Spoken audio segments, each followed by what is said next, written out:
अरे सुनते हो कालू जी, ये चिड़िया का आम का पेड़ तो बहुत सा फल देता है और चिड़िया दिन ब दिन अपने आम बेचकर अमीर होती जा रही है। ठीक है गोरी, आओ मिलकर इसका कोई न कोई उपाय निकालते हैं और मेरी सुंदर काली गोरी पत्नी, मैं और तुम मिलकर चिड़िया के उस आम के पेड़ को जला देते हैं। सुंदरवन जंगल में टोनी चिड़िया अपने बेटे कुकू के साथ रहती थी और उसका घर एक सूखे पेड़ के साथ था। टोनी चिड़िया हर रोज इस सूखे पेड़ को पानी देती। अरे मामा, ये आप हर रोज इस आम के पेड़ को पानी देती हो जबकि ये एक सूखा पेड़ है। अरे बेटा, क्या पता एक दिन ये पेड़ हरा भरा हो जाए और इस पर बहुत सा फल लगे। और वैसे भी हम नदी पर पानी पीने तो जाते ही हैं, तो मैं इस पेड़ के लिए भी पानी ले आती हूँ। और वैसे किसी को पानी पिलाना पुण्य का काम है। और ये हमारा पड़ोसी पेड़ भी है और ये हमारे घर के बिल्कुल आसपास तो है, इसलिए मैं इसको पानी देती हूँ। और फिर समय बाद गर्मियाँ आ जाती हैं। एक दिन सुबह जब टोनी चिड़िया उठती है तो वो देखती है कि वो पेड़ तो हरा भरा हो गया था और इस पर तो आम लगना शुरू हो गए थे। ये देखकर कुकू और टोनी दोनों हर रोज उस पेड़ को ज्यादा से ज्यादा पानी देने लगते हैं और इस पेड़ पर बहुत सा फल लग जाता है। और फिर टोनी चिड़िया और कुकू मिलकर आम के पेड़ से आम तोड़ते हैं और इन्हें जाकर पक्षियों के बाजार में बेच देते हैं। बाजार में कालू कौवा और गोरी कौवी ये सब देख रहे होते हैं।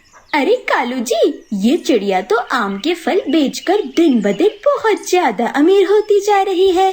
तुम कुछ ऐसा करो कि चिड़िया का ये आम का पेड़ ना रहे और ये दोबारा एक गरीब चिड़िया बन जाए। फिर अगले दिन कालू कौवा और गोरी कौवी इंसानों की बस्ती में जाते हैं और वहाँ एक बाइक में से तेल निकालने लगते हैं और अपनी बोतल में पेट्रोल भर लेते हैं और रात के समय वापस अपने घर आ जाते हैं। जब खूब गहरी रात हो जाती है और हर तरफ अंधेरा छा जाता है तो कालू कौवा और गोरी कौवी जाकर आम के पेड़ पर पेट्रोल छिड़क देते हैं और उसको आग लगा देते हैं और वहाँ से भाग जाते हैं। तभी आग बहुत ज्यादा बढ़ जाती है और आम का पूरा पेड़ उस जंगल की लपेट में आ जाता है। हर ओर धुआं ही धुआं था। टोनी चिड़िया की आंख भी खुल जाती है और वो अपने बेटे कुकू को उठाती है और वो देखते हैं कि आम के पेड़ पर आग लग गई हुई है। तभी वो दोनों नदी की ओर भागते हैं और अपने पंखों में बहुत सा पानी डालकर लाते हैं और आम के पेड़ पर डालते हैं, मगर आग ज्यादा होने के कारण आम का वो पेड़ जल जाता है और सारे आम जलकर राख हो जाते हैं। मामा, ये कैसे हो सकता है कि आम के पेड़ पर खुद ब खुद आग लग गई हो? मुझे लगता है ये जरूर किसी की साजिश है और वो नहीं चाहता था कि हम आम के पेड़ से फल तोड़कर बेचें। अरे नहीं बेटा, मुझे तो नहीं लगता कि ये किसी ने साजिश की है।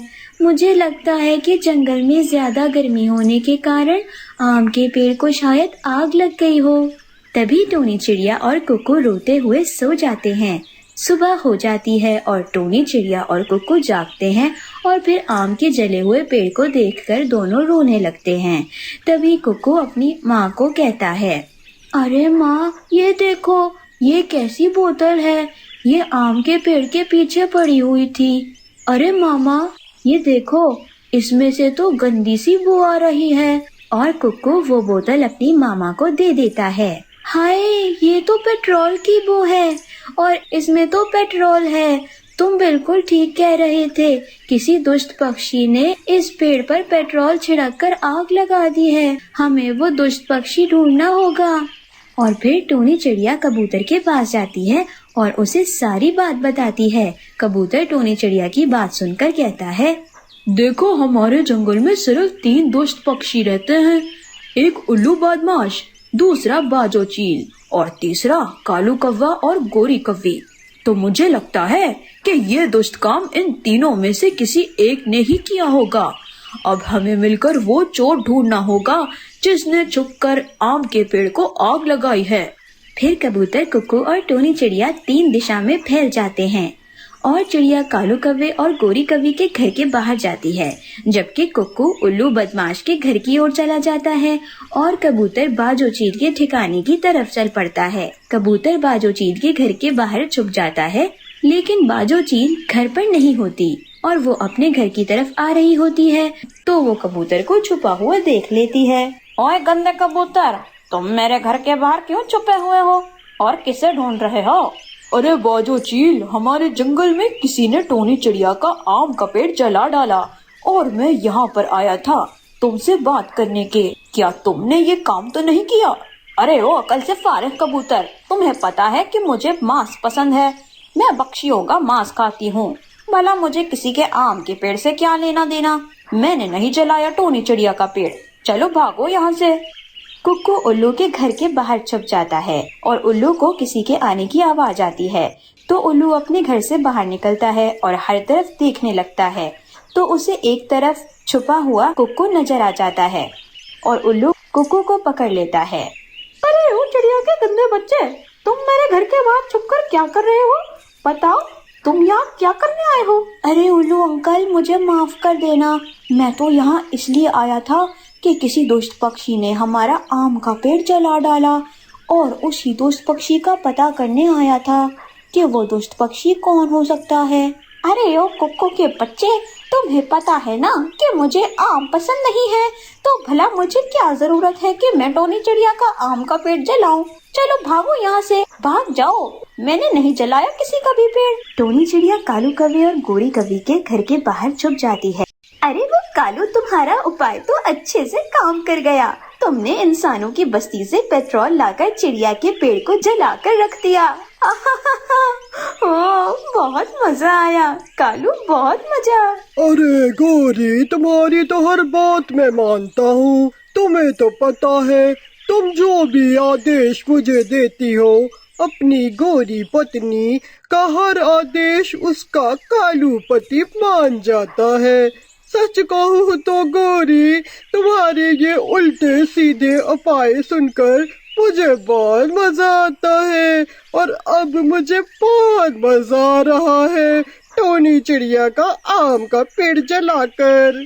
अरे ओ दुष्ट गोरी और दुष्ट कालू, ये तुमने क्या कर दिया? मैंने तुम दोनों का क्या बिगाड़ा था? तुम दोनों ने मेरे साथ इतना जुल्म कर दिया और मेरा आम का पेड़ जला कर रख दिया। बताओ, मैंने तुम दोनों का क्या बिगाड़ा था? टोनी चिड़िया को अपने घर के अंदर देखकर कालू और गोरी हैरान हो जाते हैं। चल निकल चिड़िया यहाँ से, तुझे किसने अंदर आने दिया? चल भाग यहाँ से। हाँ, तुम्हारा आम का पेड़ हमने ही जलाया है, जाओ तुमसे जो होता है कर लो, चलो भागो यहाँ से। और फिर टोनी चिड़िया जंगल में जाकर कबूतर और कुक्कू को बताती है कि इनके आम के पेड़ को कालू कव्वे और गोरी कव्वी ने आग लगाई है। अरे टोनी, तुम फिक्र ना करो, तुम देख लेना कि कालू कव्वे और गोरी कव्वी को जरूर ऊपर वाला सजा देगा। और फिर कुछ दिनों के बाद जंगल में हर तरफ बहुत तेज बरसात शुरू हो जाती है और सभी पक्षियों के घर पानी में बह जाते हैं। तभी कबूतर भागता भागता चिड़िया के पास आता है। अरे चिड़िया देखो, जंगल में और तो पेड़ नहीं है, तुम्हारा ये सूखा पेड़ हमारे काम आएगा। तुम्हें और मुझे नाव बनानी तो आती है, तो चलो इस सूखे पेड़ से नाव बनाते हैं। और फिर बारिश में कबूतर, कुक्कू और टोनी चिड़िया मिलकर कश्ती बनाते हैं और इस कश्ती को लेकर पानी में चलाने लगते हैं।